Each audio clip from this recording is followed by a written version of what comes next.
Mohun Bagan management আমাদের প্রচুর বোকা ভাবে। সত্যি জাস্ট কিছু বলার নেই, বোকা ভাবে আমাদের। 6 নম্বর ফরেনার, মানে 6 ফরেনার আমাদের কনফার্ম হলো। কখন কনফার্ম হলো একবার ভাবুন, চিন্তা করুন, ঠিক ভাবুন। ডার্বি ঠিক হারার পরের দিন।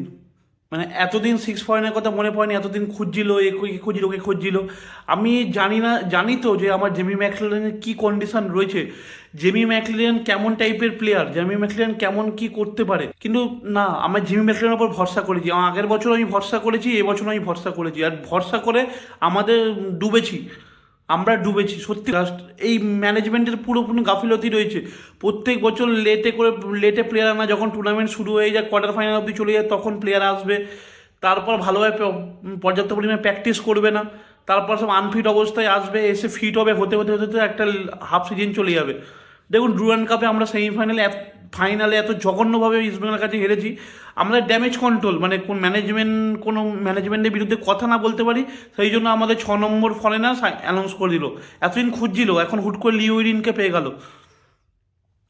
এবার লি উইরিন নো ডাউট কোয়ালিটি প্লেয়ার, যা প্রোফাইল যা দেখলাম, করলাম, কোয়ালিটি প্লেয়ার। জেমি ম্যাকলেনও কিন্তু কোয়ালিটি প্লেয়ার ছিল। জেমি ম্যাকলেনের প্রোফাইল, এই লিগের লেজেন্ড, প্রচুর টপ গোল্ডেন বুট, পাঁচটা গোল্ডেন বুট, বুট আছে প্রচুর পরিমাণে টপ সেরকম। কিন্তু এসে দেখুন এখানে এসে জঘন্য পারফরমেন্স, মানে একটা ইন্ডিয়ান প্লেয়ারের যা স্ট্রাইকার খেলবে, এডমুনের মতো প্লেয়ার দেখুন দেখিয়ে দিল ডার্বিতে কীভাবে খেলতে হয়। আর জেমি ম্যাকলেন এখন অবধি আনফিট। আগের সিজনে আমরা আইএসএল ওর হাত দিয়ে নষ্ট করেছি, আইএসএল নষ্ট করেছি, এবছর ডুরান্ড কাপ পাইনি। দুটো ট্রফি কিন্তু জেমি ম্যাকলেনের জন্য হাতছাড়া হলো।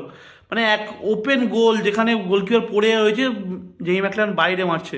এইরকম লেভেলের প্লেয়ার, প্যাথেটিক প্লেয়ার। এবার দেখুন স্কটিশ প্লেয়ার লিউডিন, যে স্কটিশ প্লেয়ার। আর আমরা ম্যানেজমেন্টেরা, মোহনবাগান ম্যানেজমেন্টে কী জানেন, এখান থেকে প্লেয়ার নিয়ে চলে আসবো, ওখান থেকে প্লেয়ার নিয়ে চলে আসবো, এই প্লেয়ার এইখানে ভালো খেলছে, চল একে তোল। ওই প্লেয়ার ভালো খেলছে, ওকে তোল।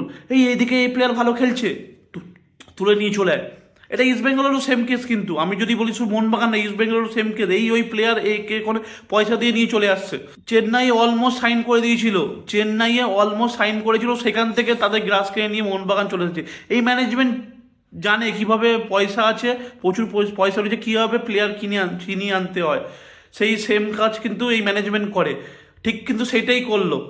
অলমোস্ট চেন্নাইয়ের সঙ্গে সাইন করে নিয়েছে, পেন পেপার হওয়া বাকি ছিল, সেখান থেকে তার আগে ছিনিয়ে নিয়ে চলে এলো। বেশি টাকা, অবশ্যই বেশি টাকা দিয়ে দিয়েছে, করেছে, দিয়ে নিয়ে চলে এলো প্লেয়ারটা। এবার দেখুন এখনই এমনি হাইপ করবো না যে প্রচুর হিউজ প্লেয়ার, হেভি বড় প্লেয়ার, প্লেয়ার। আর আমাদের ম্যানেজমেন্টের সব থেকে বড় দোষ কি, আমাদের ম্যানেজমেন্ট শর্ট টার্মে বিশ্বাস করে।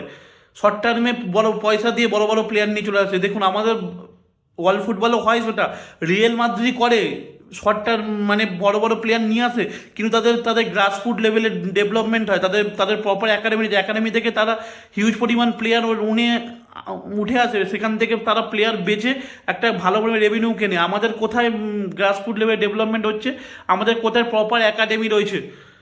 একটা প্রপার একাডেমি দেখান যে এই একাডেমি থেকে ভালো কিছু করেছে, একটা একাডেমি দেখান। কোনো একাডেমি, মোহনবাগানে পর্যাপ্ত একাডেমি নেই।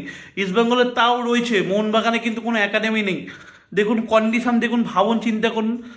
তা আমি সুহেল আহমেদ ভাট আমি কোথায় খেলাবো, কখন খেলাবো? আমি যেমন ভেবেছিলাম ম্যাকলারানকে নিয়ে এনেছে, ম্যাকলারান পাচ্ছে না, তো আমি সুহেল আহমেদকে চান্স দেবো না, আমি লি উরিনকে নিয়ে চলে এলাম। তাহলে ইন্ডিয়ান প্লেয়ার কেন, ইন্ডিয়ান প্লেয়ারদের কি সেই কোয়ালিটি নেই? আর আমাদের বিদেশি কোচরা কি কেন ইন্ডিয়ান প্লেয়ারদের খেলাতে ভয় পায়? যেখানে হাবাসের মতো কোচ এডমুনকে দিয়ে বাজিমাত করে দিয়ে গেল, সেখানে আমাদের জিমি ম্যাকলারান চরম আনফিট অবস্থাতেও আমি বিদেশিকে নামাতেই হবে। বিদেশি না হলে সে অপোনেন্ট টিম চাপে থাকবে না। আমি জেমি ম্যাকলারানকে খেলালাম, কি করলো সারা ম্যাচে, কি করলো সারা টুর্নামেন্টে, কী করে সারা ম্যাচে কী করেছে? একটা গোল করেছে, একটা উইক টিমের বিরুদ্ধে প্রচুর কিছু করে নিয়েছে। জঘন্য, একদমই জঘন্য পারফরমেন্স। আমি জাস্ট ফ্রেড আপ। আর এই ম্যানেজমেন্ট ভালো জানে ড্যামেজ কন্ট্রোল কী করে করতে হয়। ইরান যখন যায়নি, ব্যাক টু ব্যাক দুবারই ইরান যায়নি, সেগুলো ড্যামেজ কন্ট্রোল করেছিল, ঠিক দেখুন এইখানেও ড্যামেজ কন্ট্রোল করেছে। এবারে একটা কি জিনিস, যে অস্ট্রেলিয়া থেকে একটু সরে গিয়ে বা স্কটিশ প্লেয়ার ছিল, লাস্ট স্কটিশ প্লেয়ার মোহনবাগানে ছিল, সবাই জানো, the great magician great Stuart last Scottish player ছিল। সেকেন্ড হচ্ছে লি উইরিন এলো। এবার লি উইরিনের প্রোফাইল যদি দেখি, 32 ইয়ার্স ওল্ড, তার 32 ইয়ার্স ওল্ডে জানি না কি কেমন কি করবে বা কি খেলবে। এবার মোহনবাগানে দেখবেন দুটো উইং থেকে প্রচুর পরিমাণ লং বল খেলছে, লং বল খেলছে, আর জেমি ম্যাকলারেন হাইটটা একটু শর্ট, কামিংসও হাইট শর্ট ছিল বলে তারা হেড ওয়ার্কে পারবে না। ঠিক এই মেন্টালিটি কি ম্যানেজমেন্ট এই প্লেয়ারটাকে এনেছে? যদি এই মেন্টালিটি ম্যানেজমেন্ট প্লেয়ার আনে, তাহলে আমি ডুরান্টের আগে কেন আনবো না? যখন আমার লি ওয়েরিনকেই আনতে হতো, তাহলে আমি ডার্বির কেন আমি ডুরান্ট কাপের আগে আনবো না, শুরুতে আনবো না কেন? এত পরে কেন লি ওয়েরিনকে নিয়ে আসবো? তাহলে আমি আগে আনবো না কেন? দেখুন, কোশ্চেন অনেক কিছু আছে, এই ম্যানেজমেন্ট ভালো সেটা জানে, কিন্তু না, আমাদের ডার্বি হয়ে গেছে, হেরে গেছে, ড্যামেজ কন্ট্রোল হয়েছে, তখন আমি নিয়ে চলেছি যেন আমরা সাপোর্টাররা মুখ না খোলে। তার কিছু বলার নেই, 32 ইয়ার্স ওল্ড। এবার লাস্ট যদি তিনটে বছরে তার গ্রাফ দেখলে, টোটাল হচ্ছে 86 ম্যাচে 33টা গোল করেছে, 11টা অ্যাসিস্ট, টোটাল 44 গোল কন্ট্রিবিউশন রয়েছে। চারটে চারটে ভিন্ন জায়গায় কিন্তু ফুটবল খেলেছে।